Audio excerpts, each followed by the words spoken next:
நான் என்ன விஜய் மாதிரி உட்கார்ந்து நடிகைகளோட இடுப்ப கிள்ளிக்கிட்டு உட்கார்ந்து டான்ஸ் ஆடிட்டு அங்க இருந்து அறிக்கை கொடுத்துட்டு இருக்கேன். சும்மா இந்த குஷி ஆனந்த் உட்கார்ந்துகிட்டு இந்த அறிக்கை கொடுக்க கூடாது.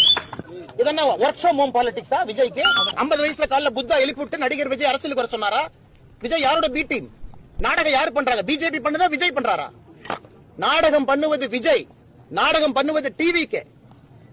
திராவிட முன்னேற்ற கழகத்தினுடைய பி டீம் தான் விஜய். இன்னைக்கு நான் ஆணித்தரமா உறுதியா சொல்றேன், திராவிட முன்னேற்ற கழகம் மறுபடியும் ஆட்சிக்கு வர வேண்டும் என்று ஆரம்பித்த சீக்ரெட் ப்ராஜெக்ட் தான் தமிழக வெற்றி கழகம் சகோதரர் விஜய் அவர்கள். ஏன்னா வரம்பு மீறி அவர்கள் பேசும்பொழுது எனக்கும் பேச தெரியும். மரியாதை கொடுத்து மரியாதை வாங்கிக்கணும். சும்மா இந்த குஷி ஆனந்த் உட்கார்ந்துகிட்டு இந்த அறிக்கை கொடுக்க கூடாது. நீ எல்லாம் ஒர்க் ஃப்ரம் ஹோம் பாலிடிக்ஸ் பண்ணிட்டு இருக்க. களத்துக்கு வா. அப்படியே படாம அப்படியே உட்கார்ந்து ஆக்டிங் பண்ற இடத்துல இருந்து அறிக்கை டைப் அடிச்சு அனுப்பிட்டு இருக்க. உனக்கு என்ன தெரியும் மக்கள் கஷ்டத்தை பத்தி? சிகரெட் குடிப்ப, மூவில ட்ரிங்க்ஸ் அடிப்ப, இதெல்லாம் பண்ணிட்டு டாஸ்மார்க் பத்தி பேசுறதுக்கு விஜய்க்கு யார் உரிமை கொடுத்தா? ஏன் மாஸ்டர் படத்துல விஜயோட கேரக்டர் என்ன? சும்மா ஒரு குல்லாவை போட்டுட்டு நான் மைனாரிட்டி பக்கம் இருக்கேன்னு ஒரு நாள் இஃப்தார் வச்சுட்டு எல்லாம் வந்துருமானே?